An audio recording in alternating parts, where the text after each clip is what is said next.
180ഓളം കുടുംബങ്ങളുമായി ബന്ധപ്പെട്ടുള്ള വിഷയമാണ് ഇപ്പോൾ നടന്നു നടത്തുന്നത്. അവിടെ യഥാർത്ഥത്തിൽ എല്ലാ തരത്തിലുമുള്ള നികുതി അടക്കുകയും കൈവശം വെച്ച് വരികയും ഒക്കെ ചെയ്യുന്ന നിയമപരമായുള്ള സ്വന്തം ഭൂമി ഉള്ള ഭൂമിയാണ്. അതിനാണിപ്പോൾ നിയമപരമായ തടസ്സങ്ങൾ കൊടുത്തുകൊണ്ട് കൈക്കലാക്കാൻ വേണ്ടിയുള്ള ശ്രമം നടക്കുന്നത്. ഇത് യഥാർത്ഥത്തിൽ ഇവർക്ക് അവകാശപ്പെട്ട ഈ 150 കുടുംബങ്ങൾക്ക് അവകാശപ്പെട്ട ഭൂമിയാണ്. ആ കുടുംബങ്ങളുടെ അവകാശം സംരക്ഷിക്കുന്നതിന് വേണ്ടിയുള്ള ആ ഭൂമി അവരതാണ് എന്നതുകൊണ്ട് തന്നെ അവരോടൊപ്പം നിന്നുകൊണ്ടുള്ള എല്ലാ തരത്തിലുള്ള നിലപാടുകൾക്കും പാർട്ടി നേതൃത്വം നൽകും.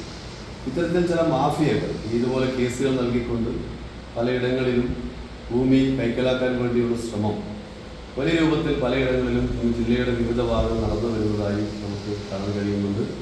അത്തരം നീക്കങ്ങൾക്കെല്ലാം എതിരായി നിയമപരമായ ഇടപെടലും അതുപോലെ തന്നെ പാർട്ടിയുടെ പൂർണ്ണമായ പിന്തുണയും ഈ ഭൂമിയുടെ ഉടമകളായിട്ടുള്ള ഈ പ്രദേശവാസികൾക്ക് വേണ്ടിയുള്ള നിലപാട് പാർട്ടി ഏതറ്റം വരെയും നിന്നുകൊണ്ടുള്ള നിലപാട് സ്വീകരിക്കും. നിയമപരമായ സാധ്യതകൾ ആ നിലയിൽ തന്നെ സഹായം ജനങ്ങൾക്ക് വേണ്ടി നൽകും. അതോടൊപ്പം ഇത്തരം ഗൂഢാലോചന നടത്തുന്ന സംഘടനകൾക്കെതിരായ നിയമ നടപടിയെ സംബന്ധിച്ചും പോലീസ് സംവിധാനത്തോട് ആലോചിച്ചുകൊണ്ടുള്ള അത്തരം നിലപാടുകളും സ്വീകരിക്കും. ഇങ്ങനെ ജനങ്ങളെ ആശങ്കയിലാക്കാൻ വേണ്ടിയാണ് ഇത് ഇത്തരത്തിലുള്ള കോടതിയിൽ നിന്ന് ഉൾപ്പെടെ അല്ലെങ്കിൽ വക്കീൽ നോട്ടീസ് ഉൾപ്പെടെ അയച്ചുകൊണ്ട് ജനങ്ങളെ ആശങ്കയിലാക്കാൻ വേണ്ടിയുള്ള ശ്രമമാണ് നടന്നുകൊണ്ടിരിക്കുന്നത്. ജനങ്ങൾ യാതൊരു വിധത്തിലും ആശങ്കപ്പെടേണ്ടതില്ല. ജനങ്ങൾക്കൊപ്പം നിന്നുകൊണ്ട് എല്ലാ വിധത്തിലും പാർട്ടി ആ പ്രദേശവാസികളോടൊപ്പം ഉണ്ടാകുമെന്ന് തന്നെയാണ് ഇക്കാര്യത്തിൽ സൂചിപ്പിക്കാനുള്ളത്. ഇതിന് പുറകിലുള്ള മാഫിയ സംഘത്തെ സംബന്ധിച്ചുള്ള പരിശോധനയും വളരെ ഗൗരവമായി തന്നെ നടത്തേണ്ടതായിട്ടുണ്ട്.